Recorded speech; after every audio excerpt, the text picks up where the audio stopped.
esta búsqueda de cuál de los dos derechos debe de prevalecer. Entonces, estos juicios mediáticos o juicios paralelos son con mucha frecuencia los juicios de la opinión pública que pueden generar una enorme presión sobre la autoridad, sobre el juez, digamos, que está decidiendo cuál de los dos derechos debe de prevalecer. ¿Qué es lo que tiene que hacer la autoridad frente a estos juicios paralelos, esta opinión pública que ejerce presión sobre la autoridad? Pues lo que tiene que hacer es ceñirse estrictamente a lo que establece la norma y poder fundar y motivar con claridad cuáles son las razones por las cuales opta por privilegiar el ejercicio de un derecho frente a la limitación del otro. Y como yo ya les decía, pues la mejor fórmula para lograr hacerse a un lado de la presión mediática es por la vía de una adecuada ponderación o valoración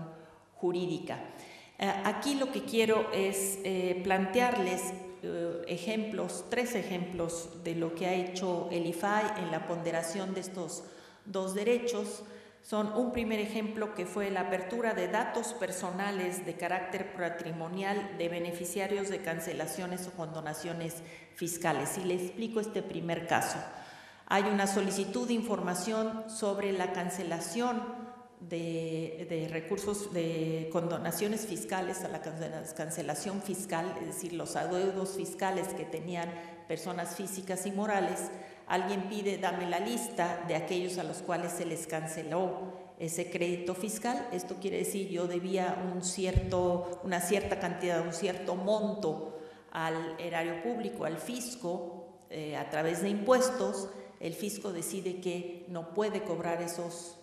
impuestos, que es más costoso perseguir a las personas que tienen adeudos de 5 o 10 años, entonces cancela los adeudos. Y dice, yo no voy a decir a quién se los cancelé ni los montos por los cuales se los cancelé, porque estos están amparados por lo que se llama el secreto fiscal. Es decir, el secreto fiscal protege a las personas para que no se conozca cuánto es lo que debemos en impuestos, puesto que decir lo que yo debo en impuestos es de alguna manera identificar cuál es mi patrimonio. El patrimonio es parte de los datos personales que están protegidos como confidenciales. Sin embargo, el IFAI resolvió que en el caso de la condonación de estos impuestos al ponderar se veía que el interés público por conocer a quienes se les había cancelado esos créditos fiscales era más importante que proteger la esfera de la vida y del patrimonio de las personas, tanto físicas sobre todo, pero también en el caso de personas morales. Este es un caso que ha estado en litigio en el caso mexicano, puesto que por un lado pues las personas defienden que no se conozcan sus datos y por otro lado decimos se recibe un beneficio, puesto que a estas personas ya no se les cobrará los impuestos.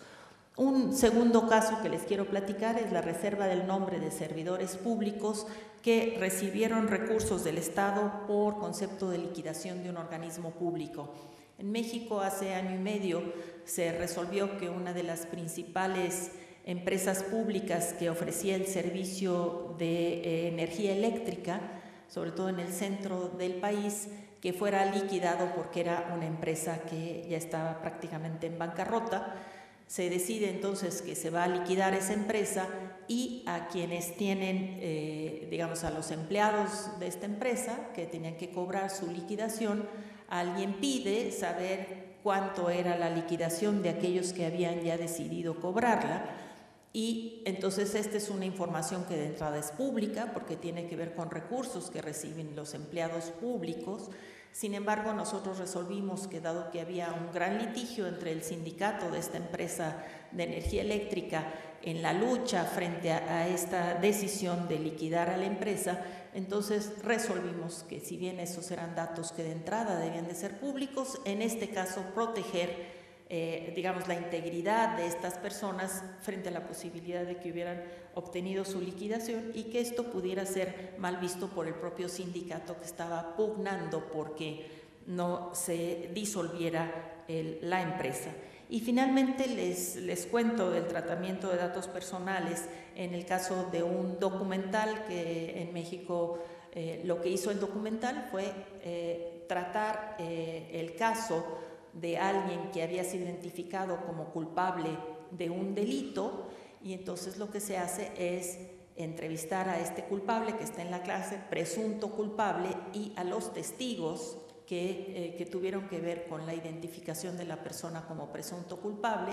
Se difunde este documental y entonces uno de los testigos interpone un recurso por la vía civil diciendo, bueno, pues mi persona no debería de haber sido difundida como testigo. Este es un caso típico en donde la libertad de expresión de aquellos que filmaron el documental estaba en oposición con la persona del testigo que aparecía en el documental y que reclamaba que su imagen y su buen nombre estaban siendo lastimados por la difusión de este documental. Este es un caso típico en donde lo que vemos es, por un lado, la libertad de expresión de aquellos que habían filmado el juicio de este presunto culpable y, por otro lado, el derecho de la persona, del testigo, de que no apareciera su imagen pública. Pues estos son casos que simplemente es para que ustedes tengan una idea de cómo efectivamente hay conflictos de intereses y conflictos también de tensión entre los dos derechos, y que la autoridad tiene que resolver, ponderar y ciertamente fundar y motivar por qué en un cierto caso privilegia el acceso a la información y en otro caso privilegia la confidencialidad de los datos personales. En el caso nuestro, como ustedes saben, distintos países tienen dos autoridades diferenciadas, una para la protección de datos, ser la garante de la protección de datos, y otra para el caso del acceso a la información. En el caso mexicano, el legislador resolvió que fuera una misma autoridad encargada de velar por dos datos, por dos ejercicios de derechos fundamentales, el de datos y el de acceso a la información, y eso se lo adjudicaron al IFAI. ¿Por qué consideramos que es una buena opción tener una sola autoridad para los dos derechos que frecuentemente están en tensión? Bueno, consideramos que hay varias razones. Una es el fortalecimiento de la autonomía de la autoridad, otra es que permite tener una uniformidad de criterios para los casos justamente de ponderación en conflicto de los dos derechos, es que la curva de aprendizaje pues suele ser una curva menos complicada, menos larga, menos accidentada, justamente porque es la misma autoridad que está velando por los dos derechos, y desde luego la economía presupuestal, que es algo que el legislador en México consideró que valía la pena ver cuál era el costo de tener dos organismos velando por los dos derechos o uno solo que pudiera efectivamente hacer esa ponderación. Pues eso es, muchísimas gracias.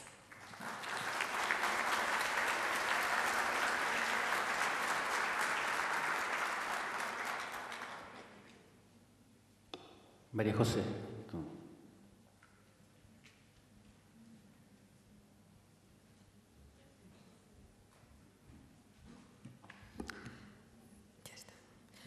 Buenos días. En primer lugar, quería transmitir el mensaje del director de la Agencia Española de Protección de Datos, Artemis Rayo, de felicitación al Consejo para la Transparencia por la organización de este segundo seminario internacional y disculparle, dado que obligaciones institucionales, entre las que se encontraba la renovación de la Agencia Española de Protección de Datos, que el miércoles pasado, el día 13, publicaba el Boletín Oficial del Estado la renovación de su Consejo Consultivo, le ha impedido estar él mismo aquí en el seminario. Por otra parte, el agradecimiento por la invitación a participar en este seminario y transmitir también el placer de poder compartir con ustedes las experiencias de la Agencia Española de Protección de Datos. Si bien la cara de la moneda relativa a la transparencia todavía en España no está desarrollada, por lo que más que participar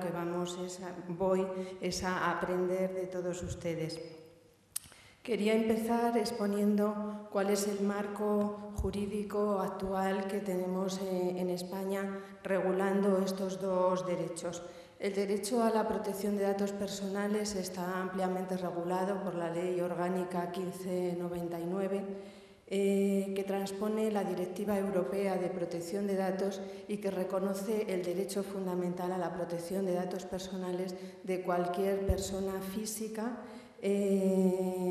tanto de aquella información que se asocia directamente a la persona como la que puede asociarse, tanto de los datos personales directamente relacionados como aquellos que se pueden relacionar con una persona. Además, esta ley orgánica está desarrollada por un reglamento del año 2007 y se complementa con todos los informes que emite la Agencia de Protección de Datos determinando cuáles son los criterios de aplicación de la norma, las recomendaciones a los planes sectoriales de oficio que desarrolla para valorar el nivel de cumplimiento de la normativa de protección de datos por sectores de actividad, las resoluciones de la agencia con la que concluyen los expedientes sancionadores que se desarrollan en el organismo y la jurisprudencia que se va generando sobre estas resoluciones. Toda esta información está disponible en la página web de la agencia. Viendo la otra parte de la moneda que dice el título de esta mesa, en España, como comentaba, carecemos de una ley que regule exclusivamente el acceso a la información y a la documentación pública. En la Unión Europea en este momento somos 4 los países que no disponemos de esta legislación: Malta, Luxemburgo, Chipre y España.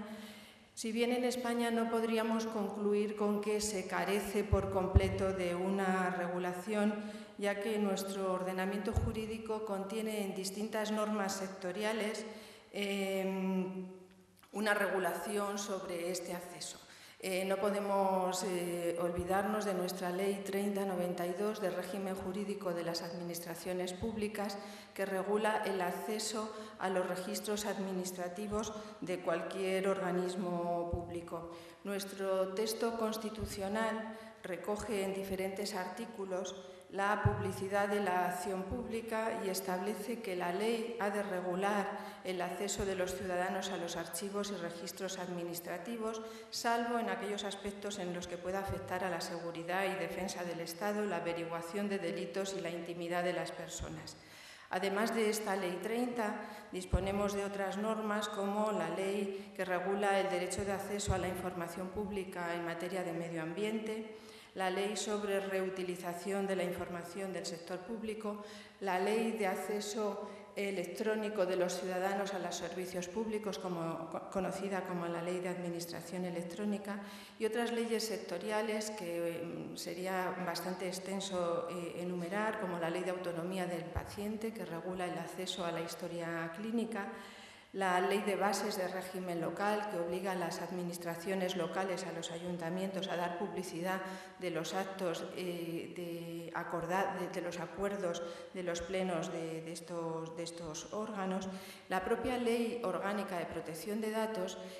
también regula de alguna forma la publicidad que debe dar la Agencia Española de Protección de Datos de sus actos, obligando a dar publicidad de todas las resoluciones que dicta el director de la agencia y regulando el derecho de acceso a los expedientes de tramitación de transferencias de autorización de transferencias internacionales de datos y códigos tipo. Además de esto, podríamos decir que ahora mismo estamos ante todo esto se complementaría con el anteproyecto de ley de acceso a la información pública, que en este momento se encuentra en un estado, podríamos decir, de bloqueo. Todos los partidos políticos en la última campaña electoral en sus programas incluían la necesidad de elaborar, de legislar una norma sobre acceso a la información pública. Este Gobierno ha elaborado un anteproyecto de